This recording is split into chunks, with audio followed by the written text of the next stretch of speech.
रामकृष्ण हरी. मी मंगेश केनकाळे पुन्हा एकदा सगळ्यांचं स्वागत करतो. आज रामेश्वरम यात्रेनिमित्त आज आम्ही आलेलो आहे एक अशा ठिकाणी रामपद हनुमान उड्डाण स्थळी. प्रभू रामचंद्र आणि वानरा सुग्रीव यांच्या आदेशानुसार 8 दिशांना वानरसेना जेव्हा निघाली माता सीतेच्या शोधात, तेव्हा दक्षिण दिशेकडचं शोध कार्याची जबाबदारी प्रभू रामचंद्रांनी युवराज अंगद यांच्या खांद्यावर सोपवली होती. त्यावेळेस त्यांच्यासोबत हनुमान, वृक्षराज जांबवत, नल, नील यांच्यासारखे योद्धे होते. जेव्हा ते दक्षिण समुद्र तीरी पोहोचले त्यावेळेस गिद्धराज जटायू यांचे थोरले बंधू गिद्धराज संपादी हे त्यांना भेटले आणि त्यांच्यावरून त्यांना लक्षात आलं की रावण माता सीता यांना इथूनच पुढे घेऊन गेलेले आहे. तेव्हा तुमच्यापैकी असा कोण आहे की जे अंतर कापून लंकेत जाऊन माता सीतेचा शोध घेईल,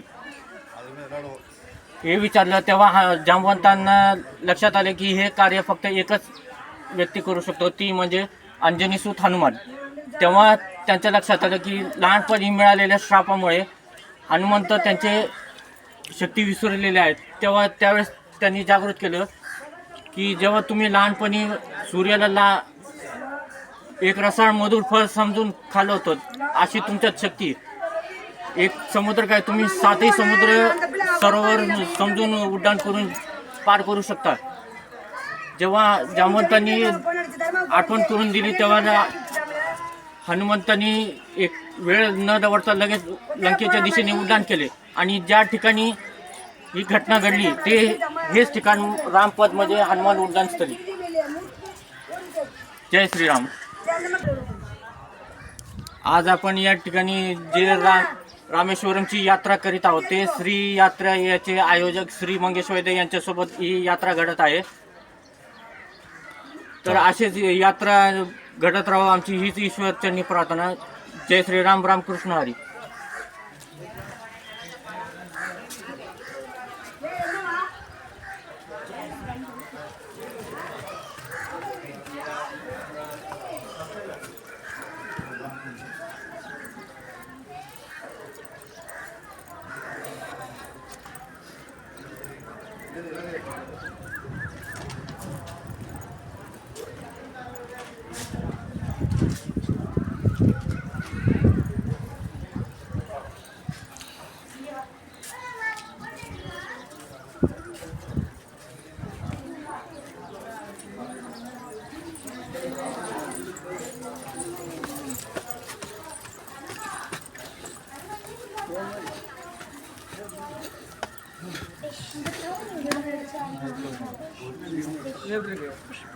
चलो कहाँ गई आपकी निशु, जा रहे हैं हम।